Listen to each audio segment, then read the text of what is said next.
Apple is famous for one thing: products that just work. That's the myth. Because that reputation hides a graveyard of failures Apple rather you forget. And I'm not talking about just, oh, this didn't sell well kind of thing. I mean full-blown what were they thinking level flops. But today I found one that, let's just say, caught my eyes. The Power Mac G4 Cube. This is a stunning product, quite possibly the most beautiful product we've ever designed. It was a spectacular failure. In the year 2000, this thing was supposed to be the future. Let me set the scene. It's 2000, Y2K just passed. Everyone thought computers were about to explode at midnight. They didn't. Most home PCs looked like beige filing cabinets. And Apple decides, you know what? Let's make a computer that looks like it belongs to a museum. I'm not even making this up. The G4 Cube literally ended up in the Museum of Modern Art because visually it was insane. It was an 8-inch acrylic cube, crystal clear, with the actual computer suspended inside like it was floating. And when you turned it on, you didn't press the power button. There was no button. You tapped a touch-sensitive power sensor at the top. In 2000, and mind you, that's before iPhones, before touchscreens were a normal thing. Just tapped the top of the cube and it woke up. That was kind of crazy for the time. And oh, you thought I was done? It was also completely fanless, bro. No internal fan. Apple designed it to go through convection, basically air flowing upward naturally through the vents, which meant, yes, it was dead silent. I mean, not dead silent, but you get the point. In an era where most desktops sounded like vacuum cleaners. So design-wise, it was a masterpiece. And this thing was really small even by today's standards. It also had some genius design features, like how this wire is specifically made to pivot. The selling point here was that it packed a lot for its size while looking a lot cleaner than the average chunky home PC that people would have at that time. And when you look at it, it kind of does feel like the little bit less looking older brother to the Mac Studio that we now have. And as you probably already can tell, people were really excited about it when it was released. But then things came down crumbling pretty fast. First problem, the cracks. Tiny hairline structures started appearing in the acrylic casing, mostly at the corners. And as you would expect, people went crazy about it. It became enough of a problem that Apple had to come out and respond. Except their response was that these were intentional mold lines. Of course, they will always try to avoid as much as possible calling something they made a failure. You know, like what they've been doing with AI. It's like their formula is, let's just cover our backs as long as we can.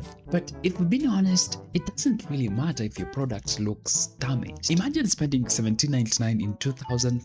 That's like $3K today. It's over 3,000, and your brand new futuristic glass computer looks chipped.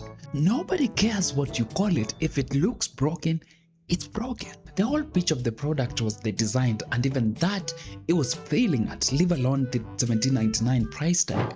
Before we continue, quick mention of our today's sponsor, KeysOff. If you're building a PC or installing Windows, you know that software licenses can get pretty expensive. KeysOff, our sponsor, sells activation keys for things like Windows 11 Pro, Office 2021 Pro at a much lower price than the usual retail cost. The process is straightforward. You can go to the KeysOff website, choose a product that you want, add it to cart, and at checkout you can use my code DEN50 for 50% off on Windows products or DEN62 for Office products. After payments, the activation key is delivered digitally and you can use it to activate your software. If you want to check it out, the product links are in the description. As always, make sure the license type fits your need before purchasing, and thank you KeysOff for sponsoring this video. But design wasn't the only issue. Let's talk about the specs. The Cube launched with a 450 or 500 MHz Power G4 processor. It had an NVIDIA GeForce 2 MX graphics card. It used laptop-style components to, stay clean, which sounds cool until you realize performance-wise, it was the same as the regular Power Mac G4 tower, except the tower was cheaper, more expandable, had more ports, and could actually be upgraded internally. The Cube, you couldn't even open it normally. To access the internals, you had to flip it upside down, press hidden latches, and slide the entire computer core out of the acrylic shell like a sci-fi cartridge, which looked cool in the demos, but it wasn't practical. It had limited internal expansion, it had no PCI slots like the tower, fewer ports, and if you wanted better graphics later, good luck. And because there was no room inside for the power supply, they had to stick it outside. So you had this beautiful floating glass sculpture on your desk, and then a massive grey brick sitting right next to it on the floor. Kinda killed the vibe, to be honest.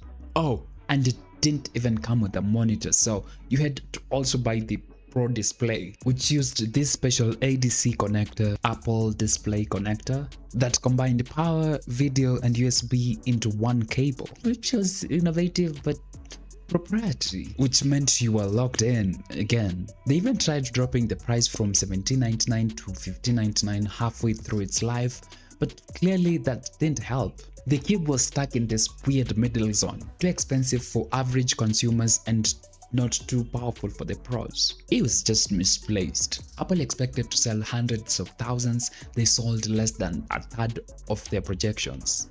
Less than a third. And sales tanked so hard that within a year, in July 2001, Apple had to discontinue it and act as if nothing happened. And when Tim Cook was asked later about it, It was a spectacular failure.